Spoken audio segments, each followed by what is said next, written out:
केंद्रीय पेट्रो रसायन अभियांत्रिकी एवं प्रौद्योगिकी संस्थान सीपेट चंद्रपुर के तत्वाधान में प्लास्टिक कचरा प्रबंधन व चक्रीय अर्थव्यवस्था विषय पर एक दिवसीय राष्ट्रीय परिसंवाद का आयोजन किया गया।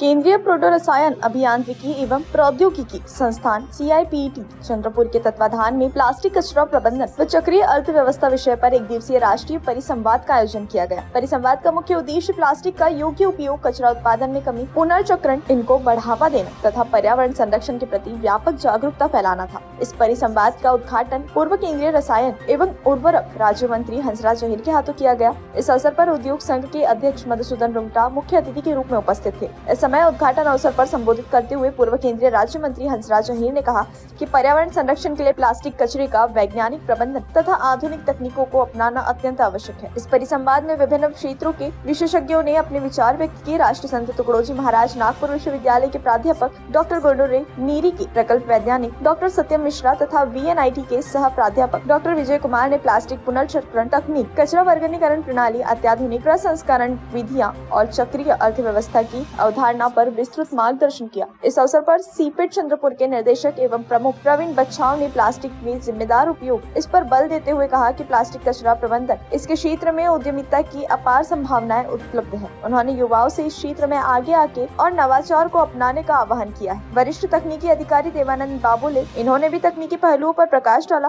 कार्यक्रम में बड़ी संख्या में विद्यार्थी, उद्योग क्षेत्र के प्रतिनिधि तथा विभिन्न संस्थानों के प्रतिभागियों की उपस्थिति रही। सीपेट चंद्रपूरला स्थापन झाल्यापासून 2016 पासून या जिल्ह्यामध्ये अनेक बेरोजगार युवकांना याचे लाभ मिळालेला आहे। प्लॅस्टिक इंडस्ट्रीला हा उपयुक्त असा रोजगार देणारा आहे, स्किल देणारा युनिट आहे आणि त्यांनीच आज या ठिकाणी वेस्ट प्लॅस्टिक मॅनेजमेंटचा विषय घेऊन एक सेमिनार ठेवला आहे। त्याच्या माध्यमातून आता प्लॅस्टिकचं रिसायकलिंग कसं करता येईल, त्याच्यापासून काय उत्पन्न होईल का, जसं की दाखवलेलं आहे। डॉक्टर पालीवालजींनी प्रयत्न केले, तर हाच त्याचा एक भाग आहे। अशा प्रकारे देशाची गरज आहे, प्लॅस्टिकचा वापर काही थांबणार नाही आहे आणि त्याचाही जागोजागी वेस्ट जाणारं, जमीन खरीप करणारे प्लॅस्टिकचे तुकडे, बॅगा त्या एकत्र करून त्याच्यावर आपण काही निर्मिती करावी हा एक विषय असतो रिसायकलिंगचा। त्या संबंधात तिथं चर्चा होणार आहे आणि सीपेटच्या माध्यमातून या जिल्ह्यामध्ये नक्कीच फार फायदा झालेला आहे।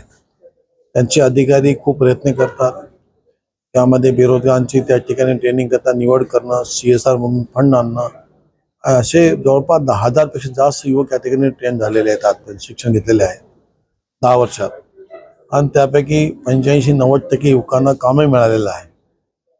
आणि अशा प्रकारे देशात जिल्ह्यातील बेरोजगारी कमी करण्याचा एक प्रयत्न असतो। सीपेट मधून शिक्षण घेणं, प्रशिक्षण घेणं आणि सामाजिक जिम्मेदारी म्हणून प्लॅस्टिक वेस्ट मॅनेजमेंटचा एक उपक्रम हाती त्यांनी घेतला आहे। त्या सामाजिक दायित्व त्यांनी आज पूर्ण करत आहेत। त्यांना शुभेच्छा देण्याकरता मी आलो आहे। प्रधानमंत्री महोदय नेहमी जे म्हणतात की make in India, skill development, skill education घेण्याकरता आव्हान करतात, म्हणून याच्या माध्यमातून दोन्ही तिन्ही गोष्टी सहकार होत आहेत। मी विशेष करून शुभेच्छा देण्याकरता आलो आहे। वन डे नेशनल सेमिनार जो सीपेट चंद्रपुर कर रही है, मिनिस्ट्री ऑफ पेट्रोकेमिकल्स, उसके अंतर्गत एक बहुत अच्छा इनका एक प्रयास है। और हंसा जी अहीर जो पहले हमारे चंद्रपुर से ही है और केंद्र में मंत्री रहे हुए हैं, तो उनका गाइडेंस भी काफ़ी अच्छा मिला।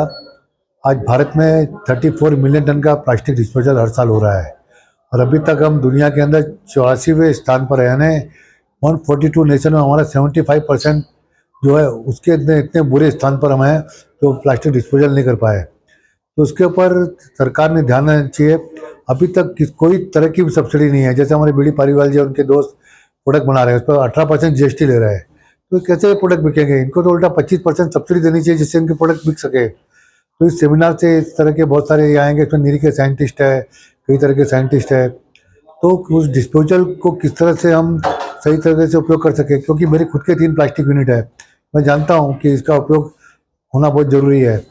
तो उस तरह से आज जो सेमिनार से काफ़ी उसके अच्छे फ़ायदे निकलेंगे। इसमें काफ़ी हमारे चंद्रपुर के लोग भी है, बाहर के लोग भी आए हैं। निस्संदेह यह फ्रूटफुल होगा और जो उसके आउटकम होंगे उसके बारे में भी हम गवर्नमेंट को लिखेंगे और एसोसिएशन के मार्फत जानकारी देंगे। और सीपेट से जो काम कर रहे हैं उसके लिए प्लास्टिक के प्रति जो आज सबसे बड़ा पोल्यूशन कार्बन के बाद है वो प्लास्टिक का है, उस पर काम होना, रिसाइकल होना बहुत ज़रूरी है। ही जी कार्यशाळा आहे one day national seminar on plastic waste management आणि सर्क्युलॅरिटी, ही आपले जे डिपार्टमेंट आहे, department of chemicals and petrochemicals, ministry of chemicals and fertilizers यांनी आपल्याला स्पॉन्सर केलेली आहे. प्लास्टिक वेस्टचा जो इश्यू आहे तो वेस्टचा इश्यू जास्तीत जास्त आपण कसा सॉल्व्ह करू शकतो, प्लास्टिक वेस्ट मॅनेजमेंटच्या जागेवर आपण प्लास्टिकला रिकव्हरी कसं करू शकतो किंवा त्याला कसं आपण पुढे जाऊन काहीतरी बिझनेस ऑपॉर्च्युनिटी डेव्हलप करू शकतो. तर ह्या कार्यशाळेचा हाच उद्देश आहे की ह्या सगळ्या गोष्टी आपण इथं आज डिस्कस करणार आहे. त्यासाठी आपण इंडस्ट्री एक्सपर्ट आणि अकॅडमिक एक्सपर्ट जे आहे, जसं नेरीचे एक्सपर्ट आहे, VNITचे एक्सपर्ट आहे, सिपेटचे आमचे स्वतःचे एक्सपर्ट आहे, हे सगळे आज इथं हे डिस्कशन होणार आहे. आणि त्या डिस्कशन नंतर आपण एक ठराव पण बनवू, या आपण एक प्रोजेक्ट प्रपोजल टाईप आपण बनवू की आपण आपल्या चंद्रपूरसाठी किंवा आपल्या विदर्भासाठी कसं काहीतरी चांगलं करू शकतो, काहीतरी प्लॅन बनवून आपण त्या हायर अथॉरिटीजला आपण देऊया, ज्यामुळे जे प्लास्टिक वेस्टचा जो प्रॉब्लेम आहे चंद्रपूरमध्ये आणि विदर्भामध्ये किंवा नागपूरमध्ये, तो प्रॉब्लेम कसा आपण सॉल्व्ह करू शकतो याच्याबद्दल आम्ही डिस्कशन करणार आहे आज दिवसभर. आणि ह्या सेमिनारमुळे नक्कीच आपल्याला फायदा होणार आहे, ज्याच्यामध्ये आपण काहीतरी ठोस निर्णय घेऊ आणि मग त्यापुढे आपण आपलं कामाला सुरुवात करूया. त्याच्यासाठीच हा सेमिनार अरेंज केलेला आहे. धन्यवाद.